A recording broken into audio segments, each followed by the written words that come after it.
Thank you so much for tuning in and for watching Smart 24 TV. This is Financial Markets, and my name is Anthony, and I am your host together with Gloria Nampija here, of course, to drive of financial markets. Remember to follow us on Twitter at Smart24 TV now, and also to follow me personally at Anthony Sebale. You can also get to give us feedback through our YouTube channel. We have a YouTube live stream at Smart24 TV Live. That is our live stream on YouTube. We are also found on GOTV channel 302 and channel 372 DSTV. We drive your business, and of course, this is Financial Markets, where we are interested in investment in the different segments of financial markets, including stocks, including crypto, including fixed incomes, and a couple of other products that are derived from the regional, global, and of course continental financial markets.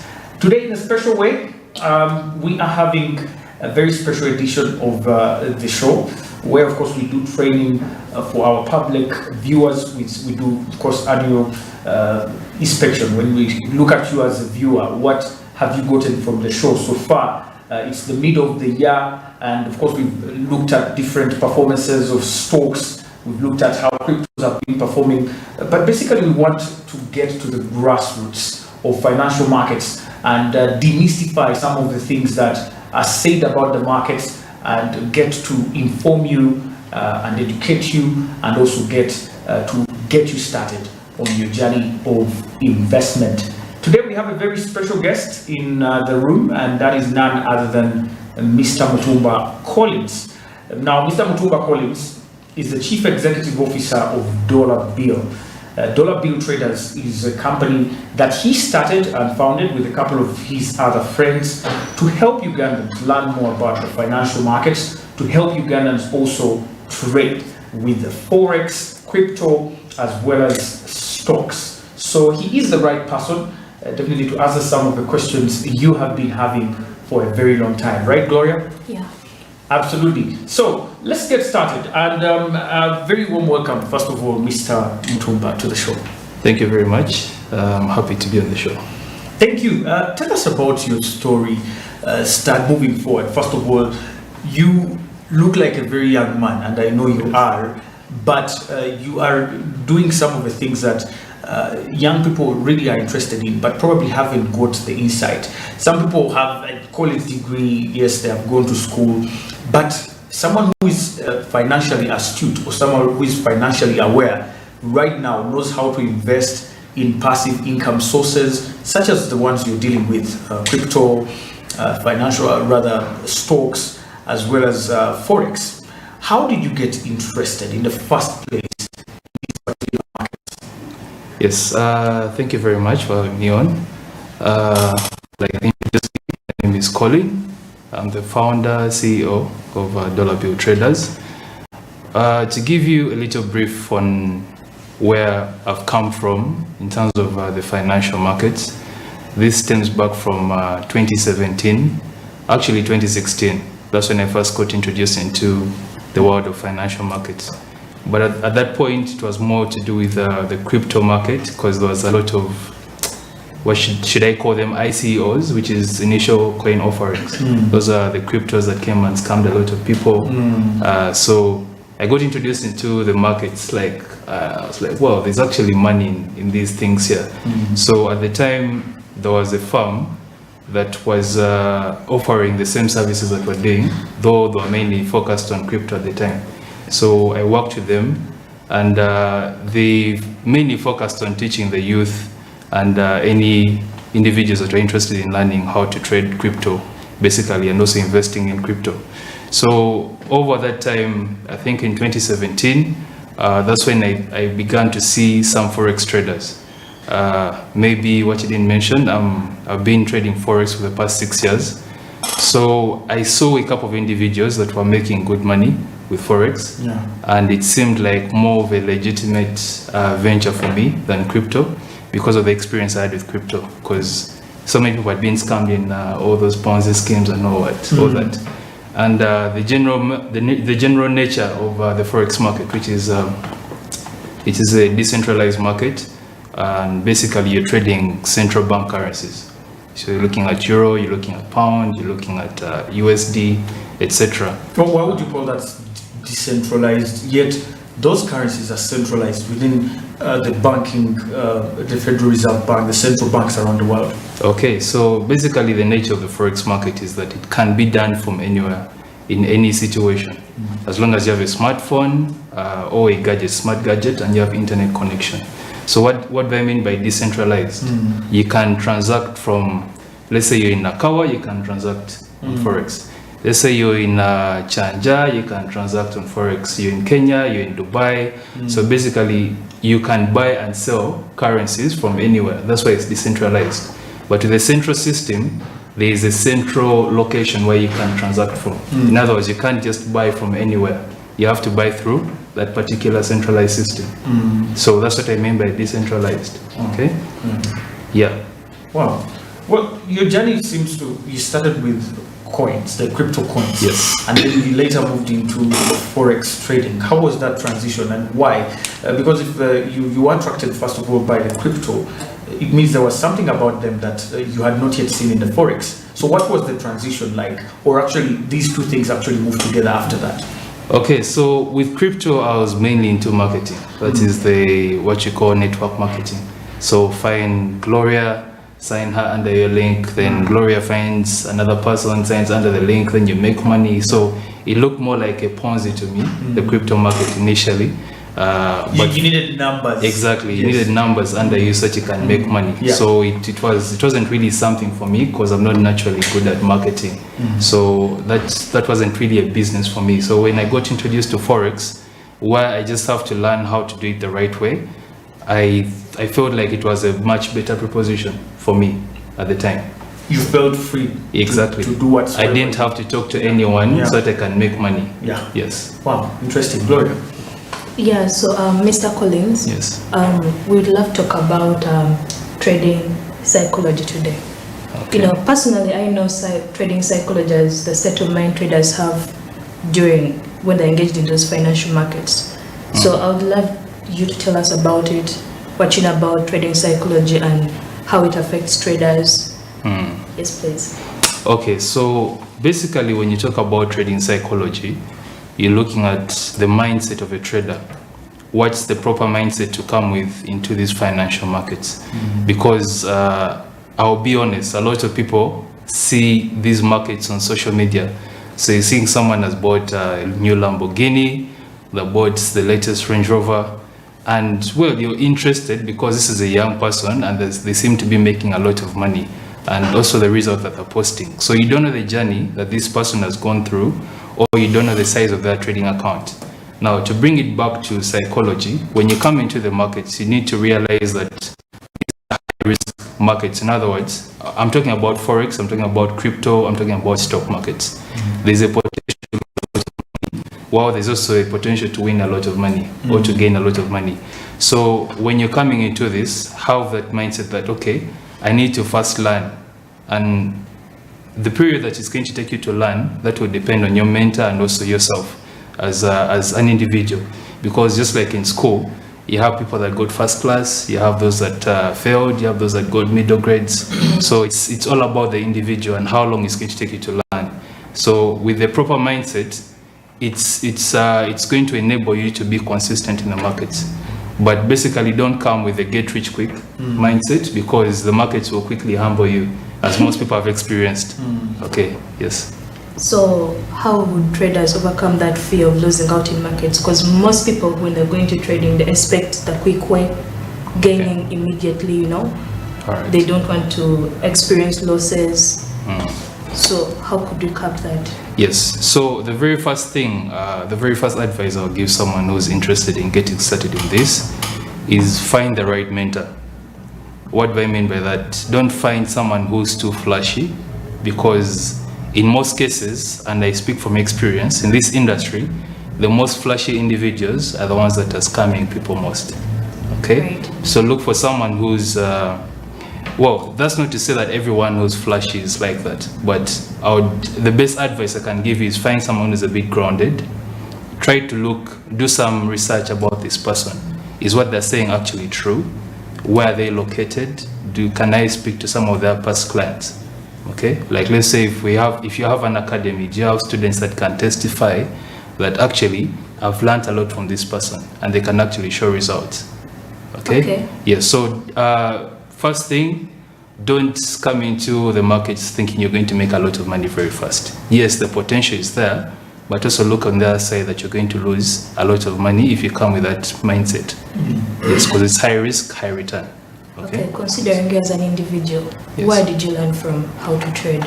Okay, so my first experience, like I mentioned, was with the firm that I was working for. They used to offer education to do with financial markets, but the information I got from there wasn't really sufficient for me. I guess it was more of the approach that they use for teaching. Like I mentioned off air, that it depends on who's teaching you. Is this the right fit? You understand? Because someone might teach you the right thing, but you won't understand. But someone else will teach you also the right thing and you'll understand. So what's the difference? It's how both of them are approaching, how they're teaching you that particular aspect. So I learned from them, I guess I would say the basics. Then later on, because I tried trading for the first initial 6 months, I lost a lot of money. Of course, at the time, I was just fresh out of campus, so I lost over $500. You actually went to campus? Yes, I went to campus. And you did business? No, I did Bachelor's of Arts in Arts. It was more of organization studies as the major. Wow. So yes. This whole thing was your personal initiative to actually get to learn? Yes. Wow. Yes. Yeah. Wow. And yes, I think you can push on with the story. Okay, yeah. So like I said, I learned, this was initially after I finished campus. I wanted to find something that could give me financial independence, and I didn't want to get employed because I would look at some of my my friends that had been ahead of me in the employment, and I wasn't seeing any substantial growth. While I was seeing some individuals, of course, initially on social media, that, you know what, these markets actually have money. But of course, there are individuals that will give the right information and tell you that, you know what, this is going to take some time, and you need to be focusing on learning before you can think about earning.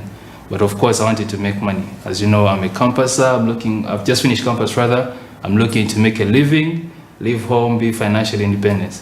So I lost money in the first initial 6 months of trading, which was about $600 to $900, which is a lot of money. Because, for a graduate, where are you going to get that money back? So those are some of my savings. I lost all that in the market. That really gave me, like I said, the markets will humble you real quick if you come with that mindset of you need to make money fast.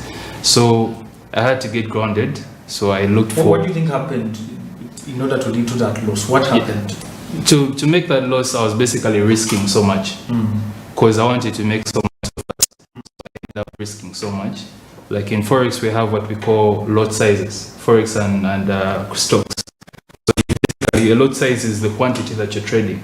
I could say I want to trade maybe 1 million contracts of USD. Okay, so 1 million contracts is going to give you a higher return than if you trade maybe 10,000 units of USD.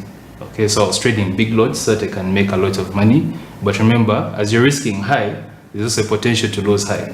Okay, while you're looking to just gain. So that's why the mindset was a bit off, because I wanted to get rich very fast. So I ended up losing so much money. I deposit more, I lose so much money. Deposit again, lose so much money. So it reached a point where I was like, you know what? This is more than enough. I can't lose any more money because I don't even have any left. So then I began my search on looking for mentors. And at the time, there was a mentor who was staying in Canada, but he's Pakistani. And this guy, he was the most transparent trader I'd ever seen. All his losses were documented, all his profits were documented. So I tried to do research on how does this guy do his things, look at his students, the results and everything. And I paid for the mentorship, which was, at the time it was $300. I paid for it, I think that was in 2019, around there. Because he had live sessions. He does free YouTube. So basically when he's trading, everything is documented on YouTube. It was live. So initially I was trying to get the free content from him. But of course, with like I mentioned, I wanted to learn more. Okay, so I decided to invest in actually getting a relationship with this person that they can teach me one-on-one. And I guess I would say the information I got from him was better than anything I had gotten before, because the whole approach was different from what I knew. I gained a bit of consistency. That's towards like 2020 when we had COVID. Of course, now COVID, that's when people who are trading Forex began to, Forex and stocks and crypto. That's when they showed people that you can actually make money in financial markets without being employed. Because as you know, no one was employed. Exactly. Exactly. Because everyone is at home now. How are you making money? You know, you're withdrawing $1,000 in a week. Someone thinks maybe you're Olimo Fere, how are you making this money? Okay, exactly. So when you explain to them that, okay, you see, this is what I do, and they're like, okay, this is something I didn't know exists. And I think during the time of COVID, that was when the awakening of online stuff came about. People realized that, okay, I can look at venturing into something online and make money consistently. So I would say my consistency came around 2020, 2021. Since then, it has been good. Wow, yes. Interesting. Now, your journey, when you look at some of the things you did, you faced a huge loss in the first place. Then you get back to your feet, and then you go back to class, and then you learn. Why do you think this is important for the journey to be like that? Because most people, like you mentioned earlier, they think because someone bought a BMW out of trading, and this is what you're seeing online. Yes. Whoever you see, you just go to YouTube and type Forex trading. You see a guy coming up with a Lamborghini saying, I got all this. Is this true? Or these are people that are misguiding others in as far as the profits or what people are making out of the markets is concerned? That's a very good question. Now, I actually would like to tackle that. You see, like in any industry, there's the bad apples and then there's the good apples. Okay? And mainly in Forex, there's a lot of, most of the mentors are too flashy. Okay? And I can't really blame them because some of them look at making money through student fees. Like, pay me money, I'm going to teach you. But when you look at the information they're going to give you is really shady. Yes, there is no information you're getting. It's basic, there's nothing you're going to gain from it. And most of them is just a marketing gimmick for most traders. Okay, of course, show that you're living the lifestyle because that's what the market will give you. Then you get money through students, and then that will, but it's not sustainable because if you don't have repeat customers, then your business is not sustainable. At the end of the day, you're going to get found out. So I would, like I mentioned, I stress, always do your research on the mentor that you're choosing. Don't just go for someone because they look like they're rich, because in actual sense, they could not be rich. And they just market. For someone who wants to go in the same footsteps like you, where would they find this mentor you talked about? Okay, so of course, like you mentioned, we own a financial consultancy firm and we offer education. So I would say, of course, I want to be selfish on my own company. You could come and consult with us. Perhaps we could be the right fit for you. But in case we're not, there's so many great mentors out there. You just have to do your research. Yes. Yeah, I've heard from a few students of yours, and they're quite good in the marketing field. Okay. Yeah, they're good in the financial markets and all. So I think you're doing pretty a good job. What do you give your students, or what do you give your mentees, if so to say, in as far as dollar bill is concerned? I don't know if the financial education platform is still dollar bill, or dollar bill is different from that, but what do you put on the table? Okay, so we have a very comprehensive course, and it covers everything from scratch. So initially, because the course is 3 months, so the first month is to give you the introduction of the financial markets. What's the stock market? What's the Forex market? Where do these markets come from? Who are the major players behind these markets? So you get to know the markets as it is, as an introduction. Then we cover the language that we use in the markets. Okay, when someone mentions pips, when someone mentions the lot size, margin, what do all these crazy terms mean? Because I could be so technical and you won't understand. Okay, so first is to get the basics on the Forex trading or the stock market. Then in the second month, we go a bit more technical. So there we're going to look at chart patterns. Okay, when you see the graph, some people call it well, they call it a graph, but it's more of a chart. It's a chart, a price chart. Okay, so those candles, we call them candlesticks. They measure the price of the exchange rate. So if you're looking like, for example, at Euro USD, you have an exchange rate of like, let's say 1.1000. Okay, if that exchange rate goes to 1.111, that candle is going to go up. If the price goes down, the candle goes down. Okay, so we tell you how to interpret, or we teach how to interpret those price charts. Then we talk about the economic side of the financial markets. How do economics affect the forex market? So this is what usually scares people, because I didn't do economics in school. Can I really do these things? So we try to make it as simple as possible, because GDP, you're looking at gross domestic product. If the value is high, how is that going to affect the price of that particular currency? Okay, like for example, let's bring it home. Let's say, for example, we have a civil war. Okay, God forbid. Let's say we have a civil war in Kampala. That's going to scare away investors. Okay, if investors are scared away from investing in Uganda, that means that the Uganda shilling is going to depreciate in value because no one wants to buy it. Okay, and that in return is going to cause the exchange rate to the dollar to go a bit higher, because the dollar will now be more expensive because the shilling is weak. Okay, and the reverse is true. So you're looking at the economic side of the markets. So you have CPI, you have GDP, you have what we call NFP, which is famous in the US, the non-farm payroll. So you're looking at the economic sides of the markets. You're looking at the technical indicators. When you're studying these price charts, okay, what indicators can I use to determine that, okay, price is going to go up, or to determine that price is going to go down, and what do I do if price is here? What do I do on that level? Should I buy or sell? So that is the second month. Then in the last month, we now give you a strategy that, okay, now you know the basics, you know the economics, you know the technicals of the markets. Okay, now this is a strategy. When the market does this, or when you get such an economic indicator, like let's say GDP comes out at this level and price on the chart is on this level, buy. Okay, have your stop loss here. So a stop loss is basically to protect your capital.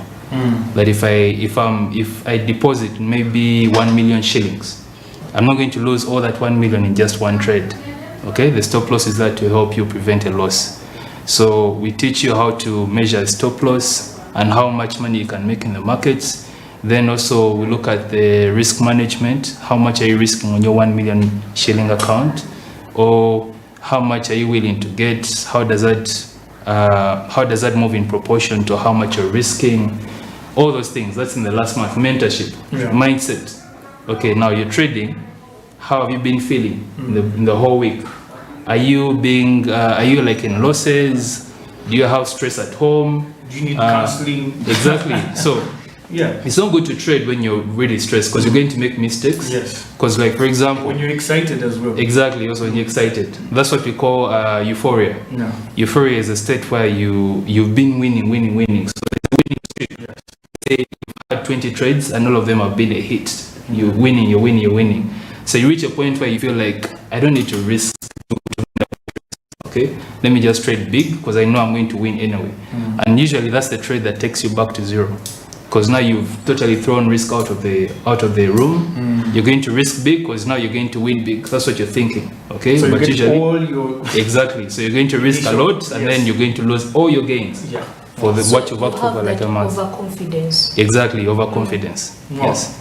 We're going to take a very quick breather. I'm loving the conversation here. Right, Gloria? Yes. I think we have a lot to discuss, even besides the risk. But let's talk about the risk first and foremost. In the next segment, Mr. Mutumba, how do you manage risk? You've talked about the different investments in forex, stocks, and crypto, which you're specialized in at dollar bill. How do you rank these in as far as risk is concerned?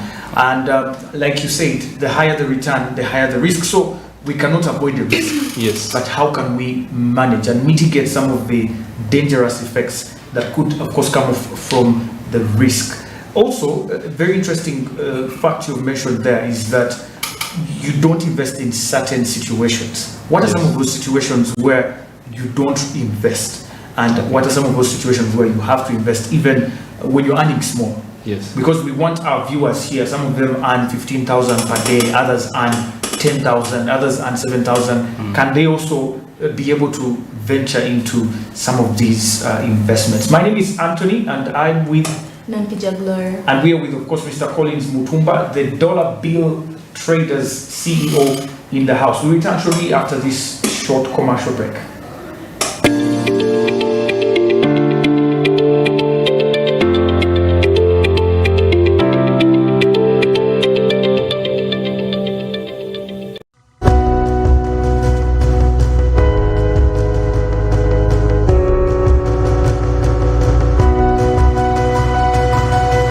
Smart 24, driving business.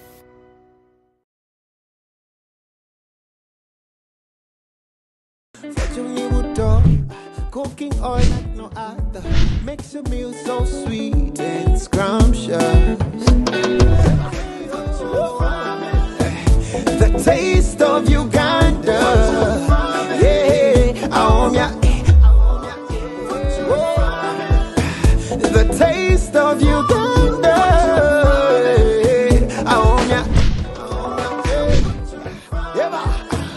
the taste of Uganda.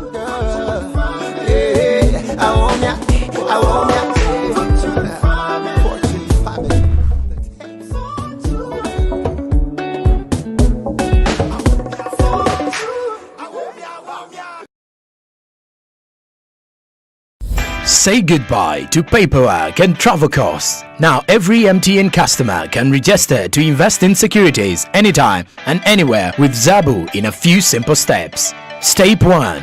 Dial *292 hash. Step 2. Select option 1. Register with Zabu. Step 3. Enter your full names. Step 4. Enter your national identification number. Step 5. Enter your national identification card number. In 24 hours, you will receive an SMS confirming your registration. Congratulations, you are now ready to invest.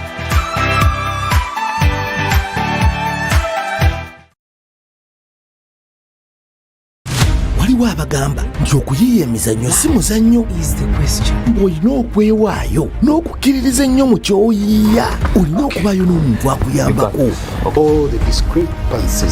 Naye olowooza omuntu ng'ekyo kimuli mu musaayi, ebyo bimulya.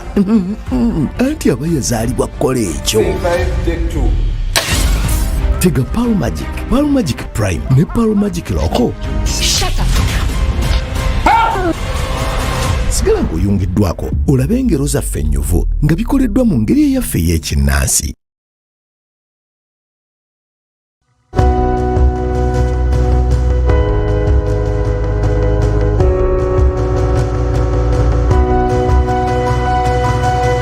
Smart 24, driving business.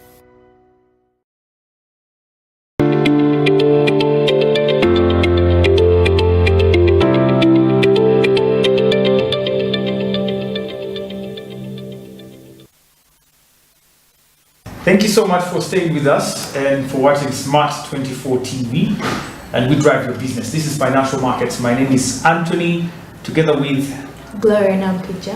And of course we drive business. Now we are taking you through, of course, some of the things that dollar bill traders have been able to put up in the last couple of years. And we are with the CEO of the company, that is none other than Mr. Mutumba Collins. We discussed in the first segment the trading psychology. He shared with us his experience on how he began and how, of course, you must be willing to put in the hours to learn, to put in the time, and get around people who can mentor you, people who can be able to give you the right direction and the vision for this entire thing. It's not something you just wake up to and you start trading and you start making profits all of a sudden and you're a rich person. No, it takes time and investment. However, the markets are risky, and that is not something that is going to end today, because we've already mentioned, for example, earlier on, that the riskier the asset class, the greater the return or the greater the profit. And that, of course, is something you must be able to watch out for. In this segment, we are going to look at risk management. But Altex East Africa is bringing you the show, and with Altex East Africa, you can trade across East African Treasury bonds, Simply grab your phone and dial *292# and follow the prompts. You will be able to start your journey of investment.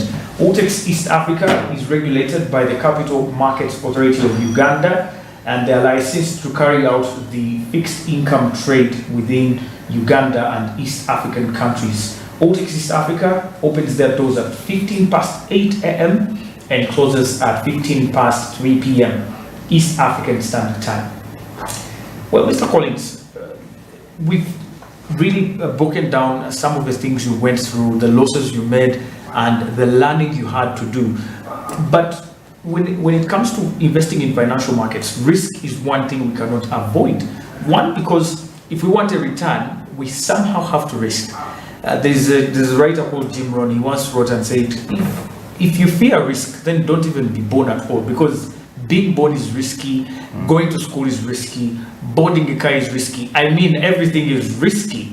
But still, that doesn't mean that we are going to just do whatever we want because we are not afraid of risk, or because everything is risky. So, in as far as risk management, first of all, what are some of the things to know when you're starting your investment journey in the financial markets, in as far as how much risk you can take up? Okay, that's a very good question. So to do with risk, this is the advice that actually I stand by, and we give all our clients when you're venturing out into these markets, especially if you've gone through our course. Of course, our course is called Maika Money, and once you finish that course... Oh, so you guys made that song, Maika Money? No. Okay. No. So like once you finish that course, the first advice we give you is to start with a very low amount of money. So this is an amount that you're willing to lose, okay? That can range from $50 to $100. The reason for that is because it's going to give you an experience of trading actual money and the feelings that you get when you're losing money, or the feelings that you get when you're actually winning money, okay? So once you can master how to manage a $50 account, that means that you can master 5,000, you can master 50,000, okay? Like the Bible says, he who can be trusted with little or less can be trusted with much. So if you can't manage some... So traders also know the Bible. Yes, I'm a Christian. Okay. Yes. So yeah, if you can trade something small, it gives you the should I say the stepping, it's like a stepping stone, so that you can move on to something. It's like $50, that's about 170,000. Yes, around 180 maximum, 200,000 Uganda shillings. If you can manage that money and show consistent returns, okay? In other words, with trading, you have a statement. Your trading account, I don't know if the screen on what we call MT4, it's like a trading software, okay? There's a statement that it provides for all your past transactions. If you can manage $50 for a month, okay, and show consistent gain, it doesn't matter whether you've made 10%, you've made 100%, 2%. Like I always say, any gain is good. If I can consistently make 1% on $50, it means if I get $500, I will still make 1%. Okay? If I make $50,000, if I have $50,000 on deposit, I can make 1%. That's not a huge return. If I have $500,000 and I make 1%, that's still a bigger return. Okay? So it's about consistency. So what we focus on is making sure that the client can be consistent with a little. Then after we gauge that, okay, this is your performance, I think your risk management is on point, then look to add more money, okay? Graduate to maybe $1,000 account. If you have the capability, graduate to 5,000, okay? But first show that you're consistent with the little money that you can start with, which is like $50. Of course, now with the different financial markets, like if you look at the stock market, there's what we call leverage in trading or in financial markets trading. So leverage is basically borrowed capital from the broker. So what does that mean? Like for example, if you have, let's say you have 1 million Uganda shillings, which is around 275 USD, and you want to trade, let's say, gold, okay? You want to trade gold, but now gold has a high margin, Okay, the terms are getting a bit technical. I know, right? But Gloria is getting scared already. yes, Can't but tell. Yes. I'll try to break it down a little Trying to bit. keep on track. Yes, I'll try to break it down a little bit. So let's say you have 1 million shillings, which is around 275 USD. You want to trade gold, and gold has a margin requirement. So margin requirement means that if you want to buy a contract of gold, let's say you want to try to trade 10,000 units of gold, you need to have a certain amount of money on your actual trading account. So margin is going to be a percentage of the actual money you've deposited on your trading account, so that you can manage a position on gold of a particular contract size. So usually you'll find that different assets have different margin requirements. Like for example, if you want to trade gold, the broker will be like, okay, you need to have at least $200, okay, which is locked away so that you can manage a position, the smallest lot size on gold. So if you don't have that money, you're going to need leverage. So is that like the minimum capital requirement, if I may say? No, minimum capital requirement, especially when you have to do, that's what I was driving to, especially if you're looking at Forex. Forex, you can begin trading with as low as $5, which is 15,000? 15,000. Around 15,000, 20,000 shillings. With Forex, it's possible. With the stock market, and I mean trading the stock market, it's not possible because the stock market has very low leverage. With the stock market, you'll find that the maximum leverage they're giving you is like 1 to 10, meaning that for every $1 you deposit on your account, you're going to have $10 from the broker. So this leverage is coming in from the broker as money lent. Exactly. So that you can trade big. Why are the brokers that generous? Why would someone really trust you if you came with $1? $1 is 3,000, and I trust you with $10. Exactly. So the topic of brokers is a bit deep, but I'll try to rush through it very fast. So of course, brokers is also a business. They're not doing this for charity. So how do they gain? We have different kinds of brokers. We have what we call market maker brokers, and we have the straight through processing, and we have electronic communication, different brokers. Okay, so dealer. Okay, if you're to break them down into two, you have the dealing desk and the non-dealing desk. Okay, so in the non-dealing desk, okay, that's where you'll find brokers. Okay, so like I said, there are two types. Some of the brokers, they gain money when you lose. So in other words, if I enter a gold sale and that trade goes into a buy, let's say I'm selling, so I expect the market to go down. If the market goes up, I lose money. If I'm losing money, it's the broker that is gaining. Really? Yes. Smart move. Exactly. So that is one kind of broker, and it's a bit deeper than that. It's not just that. Then you have the other kind of broker that processes your trade straight to the LP, and LP is a liquidity provider. So these brokers are like you hear the word broker, he's an in between. So he has an LP. An LP is usually like the big bank, like let's say Deutsche Bank. You have those big insurance firms. Okay, so they provide liquidity. LP is liquidity provider. So they provide liquidity to the broker, so the broker can provide liquidity to a poor trader, who we call a retail trader. So these big guys, the banks have the money that they are willing to dispose. Not exactly. So, okay, we have what we call the interbank market, okay, which is called the spot market in Forex. So the spot market, you'll find the big institutions are trading with each other. It's a bilateral trade. JP Morgan, exactly. Wells Fargo. Because they trade big. Yeah. Okay. So if they're buying euros, they're buying, like, let's say, 1 billion euros. True. And the other bank is selling to them dollars. Okay. Because a Forex transaction, there are two currencies involved. Like you go to a Forex bureau, you have your Uganda shillings, you need dollars. Okay, so you're selling the UGX and you're buying the dollars. Yeah. Okay, that's Forex, bilateral. The two parties. One is selling, one is buying. Okay, but now a big bank like JP Morgan cannot trade with a small guy like Colin, because Colin has, like, let's say $1,000. This guy is trading $1 billion USD. So how do the two match? Sure. That's why you have a broker. So the broker will fill in the small contract sizes for the poor traders. Okay. And then fill them with a liquidity provider. So they will collect all the trading orders. So let me guess, because I am a stockbroker, I have so many clients approaching me, I kind of grow to the size of this guy, and I can be able to sit on the same table and say, okay, now let's talk. Yes, like for example, let's say you have like 1,000 guys. They're all buying Euro USD. So he will collect all these buy orders and then fill them in with the LP, because now it will be a bigger transaction. Okay, which could match the exactly. But if it's just transaction. one, Yeah. then it's not possible. True. So as you can imagine, this broker is getting the price from the spot market, which is the interbank market, like I mentioned. Then they get that exchange rate and give it to the poor traders. Now, how do they make money? There is what we call spread. Okay. Now, spread, put it in terms of a retailer and a wholesale market. So you have, let's say, you go to China, you import tiles. So you buy your tiles at the price in China, in the Chinese market, you bring them to the local market, and then you add a profit. Okay.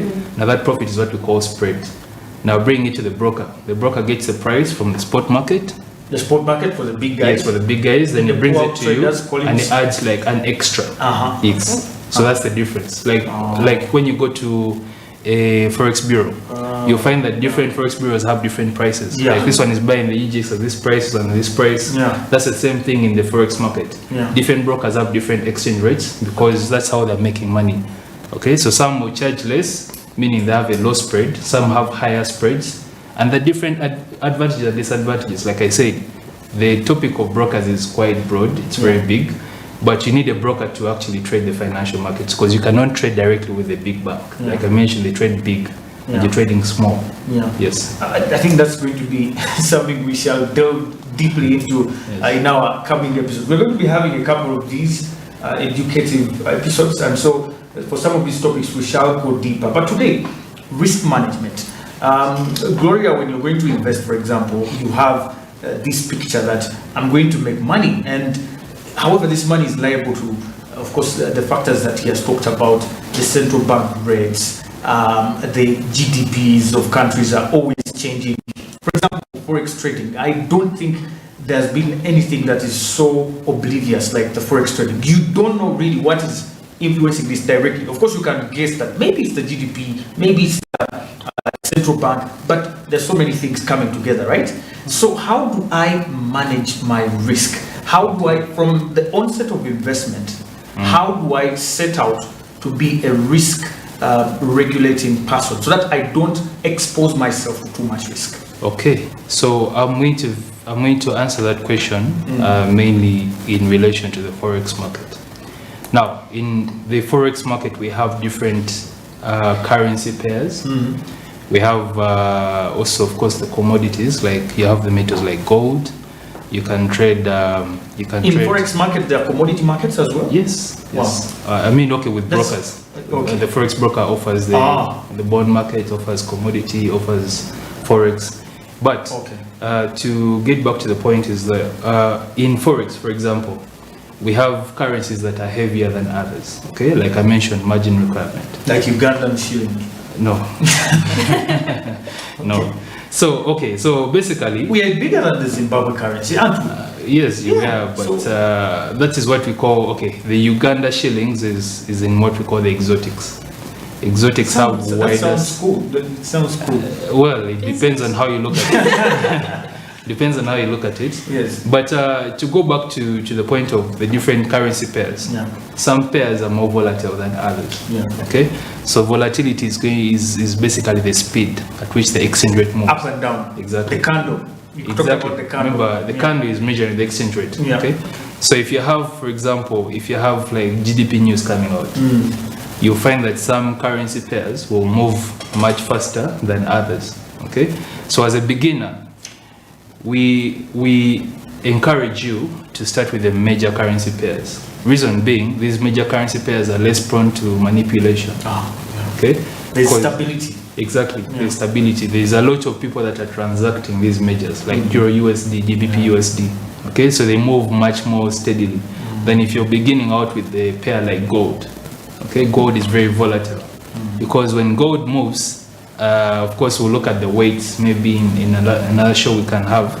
You look at the weights of these currencies. Some currencies are heavier than others. So it could move the same distance, but you'll incur a bigger loss on gold than you'll incur on a major like your USD. Okay, so when you're trading, first thing, choose the right broker.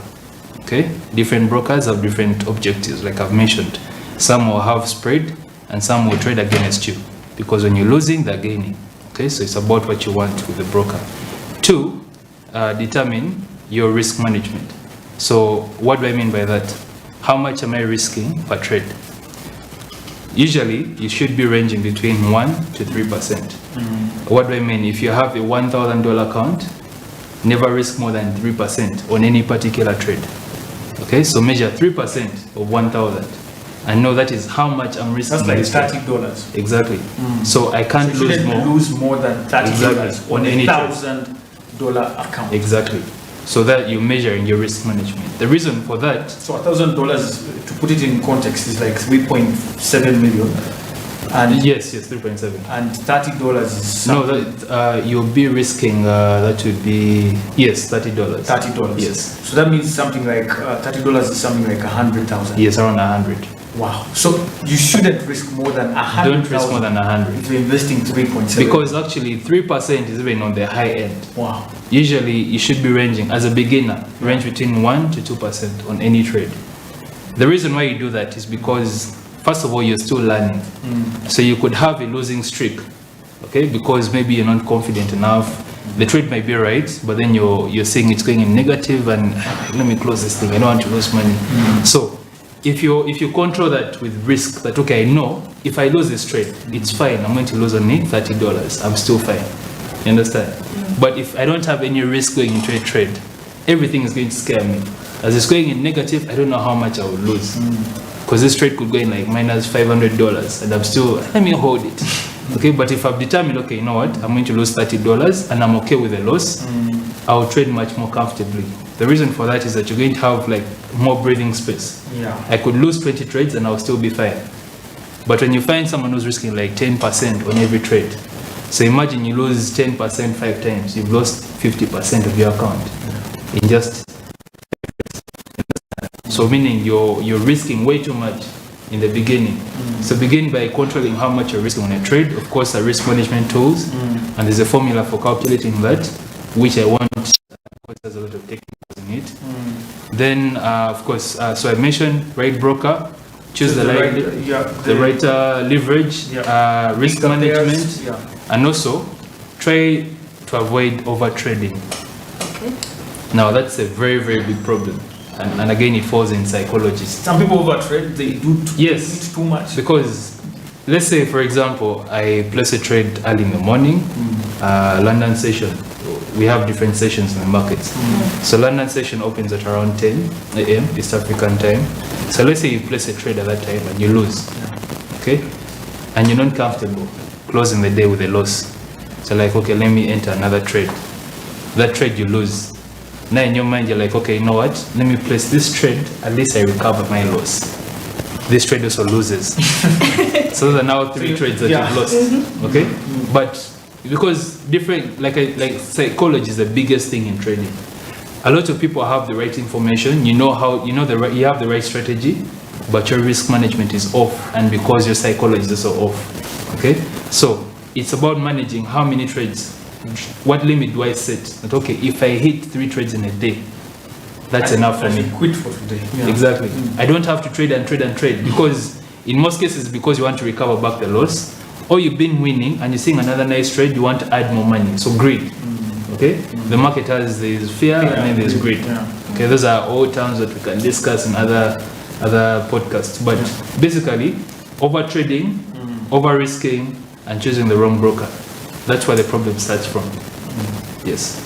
Wow. All right, so in our previous segment, you talked about the stop loss. Yes. The stop loss. So that's like a tool you could use in this risk management Yes. team. Yes. The stop loss is a risk management tool. It helps you determine, it's like a pending order. A pending order is automatic, that once price hits this level, it's going to close my trade. So a stop loss, you place it in case you're to make a loss.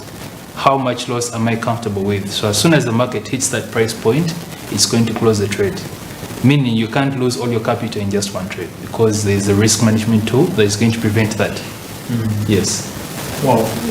And finally, our time is fast spent, but there's still a lot more we need to know. And that's why we need our viewers to actually stay tuned and get to watch other episodes of this show. But when you look at the asset classes you have at Dollar Bill, how would you rank them risk-wise? Risk-wise, Yeah. I would say, okay, I'll speak of my own experience, Yeah. if you're trading CFDs, of course, you're looking at Forex, for example, the actual trading, you'll find that trading is risky in the sense that you can lose money which can't be recovered, okay, if you don't know what you're doing. With crypto, or if you're investing in stocks, that means that you actually own that particular asset, okay? If I buy a stock in, let's say, Uganda Baht, it doesn't matter whether Uganda Baht has no returns for the next 2 years. I'm still a shareholder because I have shares in the company.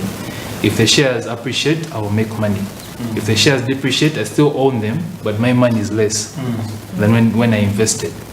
The same with crypto, okay? Because the crypto market is also very big. We have, like I mentioned at the beginning of the show, that we have these ICOs, where people initial coin offerings, like Ponzi's, you buy coins and then expect that they tell you in 2 years you're going to be a billionaire. Those are all there, okay? But then you also have coins, stable coins. You have like a USDT, or you can buy a crypto like Bitcoin. Of course, if it depreciates, your money is going to be less, but you still own the BTC.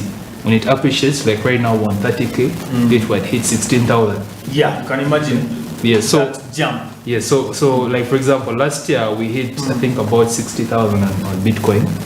So I'm imagining people that bought Bitcoin at 60,000, okay, and the value dropped all the way to 16,000. Yeah. Meaning, if you're to cash out on the coins, you're going to cash out less money than you invested, but you still own the crypto. You understand? Just that you bought it expensive. It's like when you buy land at 30 million, then the value depreciates, and now that very land that you bought at 30 is at 15. So if you to cash out, you're going to get 15 million. Much as you still own the land. Yes, much as you can still own still it. use the land Exactly. the way you want to. You can decide to keep it and it goes to 0, or it can go to 100%. It's up to you. Forex is different.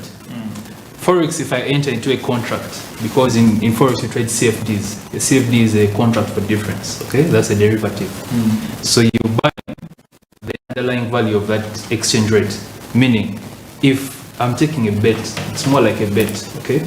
I hate to use the word betting because people then assume it's betting, but it's not. But a CFD is more of a contract for difference that you enter with it, with a broker. Because like I mentioned, it's a bilateral transaction. There is one side of the trade, then there's another side. So this CFD is like the contract that you have between the two of you.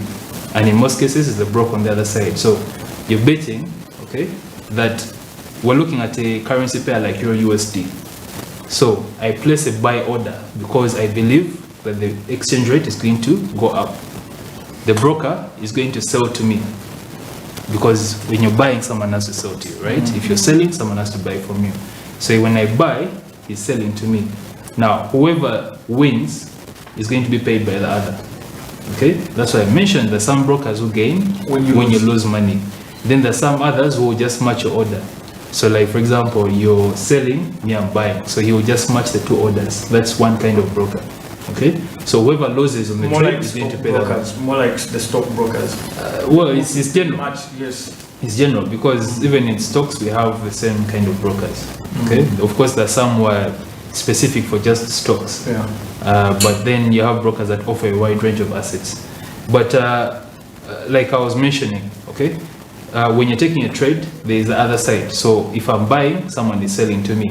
So when I lose, when I lose, I'm paying him. In other words, the money that is being chopped off my account is going to the broker's account. Okay?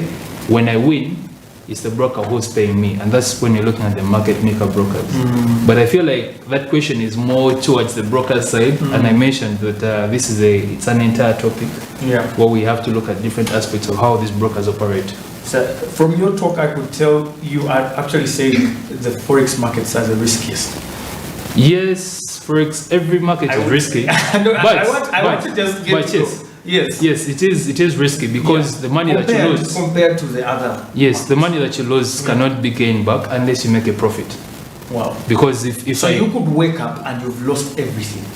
No, that cannot happen. Because like I mentioned, there is risk management tools. Okay. If I'm to enter a trade, I know if I'm to lose this trade, I'm going to lose $30. Okay, but with crypto or with stocks, if I buy shares in Tesla and the share value goes down, okay, the only way to recover my money is if the share value goes back up. In other words, I could run out of patience. I bought the share value at, let's say, $30, and right now it's at $2. How long is it going to take for it to go back to 30? Okay, so maybe that lasts maybe like a year. Am I willing to hold my money there for a full year? With Forex, it's different. I know that if this value begins to drop, if it reaches this point, just take me out. So you get my point now? You cash out at a certain point. You cash out at a certain point. Wow. But the difference is that you cannot regain this money unless you place a trade that is going to recover the loss. At the Forex market is more liquid than the other. Yes, the Forex market is the most liquid market it's the most liquid financial market because we have over 6 trillion USD trading volume. We're definitely going to pick it up from there in the next episode. Yes. That's it, dear viewers. Our time is fast spent, but as you can tell, we have a lot of information to share and quite a number of things to discuss. We've been with Mr. Collins Mutumba. Thank you so much for sparing time. Where we're located. Yes. So thank you so much. You can tell us a little bit about Dollar Bill and where we can find you wherever we can. Okay. Yeah. Thank you very much. Dollar Bill, we're located on Forest Mall, Lugogo, the first floor, room FA53. You can also reach out to us on all our social media pages at Dollar Bill Traders. Yeah. And the phone numbers, can I read the phone number? Yeah. Yes, so you can either WhatsApp 0200 995 552. You can call or WhatsApp that very number. Yes. Wow, thank you so much. There you have it. And I've been with a very beautiful lady here, Gloria. Thank you so much for joining us, and thank you, our dear viewers, for this. We shall have more next week, so please stay tuned on Smart 24 TV. My name is Anthony. You can follow us on Twitter, remember, and also get to check out OTEX East Africa. Under Zabu, you can dial *292# today to begin your journey of investment with OTEX East Africa. OTEX is saying you can do something new. And that's it. See you tomorrow. Have a wonderful day. Bye for now.